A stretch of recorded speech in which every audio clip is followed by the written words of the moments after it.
Depuis l'invention de la machine à vapeur, il y a près de 270 ans, les révolutions industrielles se sont succédées.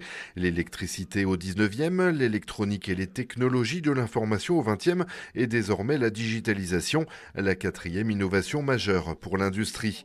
Cette évolution, c'est un vrai défi pour les entreprises, soutenu d'ailleurs par un programme national en faveur de la modernisation de l'outil de production et la transformation numérique.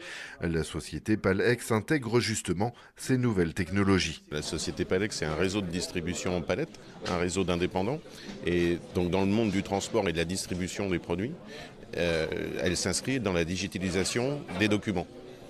Puisqu'aujourd'hui, livré, on a toujours les mêmes moyens, les mêmes outils. Par contre, dans l'avenir, la digitalisation des données fera disparaître complètement les documents et les papiers, et ce qui en plus implique une traçabilité complète. C'est la première des demandes des clients de nos partenaires, aussi bien localement que dans le monde. Un gain de temps, de transparence, de moyens et même de précision. Des entreprises comme Andritz, PGA Avionics, Andros, Michelin, Westrock et Rockwell participaient hier à la conférence sur l'industrie 4.0 organisée par l'IUT de l'Indre à Châteauroux. L'établissement est particulièrement ancré dans le domaine avec 3 formations, les DUT GE2I et GLT et la licence ProSAR. Là derrière, évidemment, les applications diverses et variées.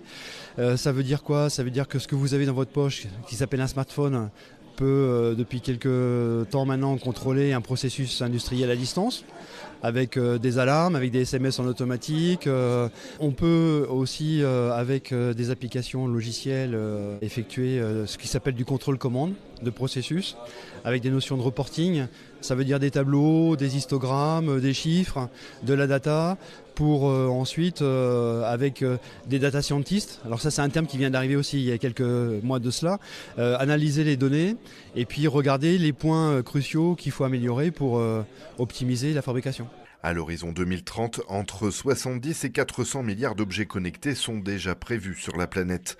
Anticiper les besoins à venir et y répondre, ce sont les 2 enjeux du déploiement de cette révolution digitale. Donc ça va de Bac+2 à Bac+3 au sein du campus Cassel-Roussin et Indrien au sens le plus large, parce qu'on peut aussi intégrer nos collègues de HEI qui, au niveau de leur formation mécatronique à Bac+5, intègrent aussi ces notions-là. Et bien évidemment, on a des partenariats qui nous permettent de à la fois utiliser du matériel et développer pour des besoins spécifiques industriels des parties vraiment pointues à la demande. Il y a des passerelles parce que nous on a déjà intégré des gens en alternance de l'UT d'Issoudun justement, qui ont intégré aujourd'hui, qui sont en poste chez nous. Et effectivement ces filières métiers qui sont développées au niveau de l'UT de l'Inde nous intéressent. Des formations en cours de digitalisation et des entreprises qui sont en pleine phase de démarrage et de création. Les recrutements devraient logiquement s'accélérer encore pour intégrer ces nouveaux savoir-faire aux métiers de demain.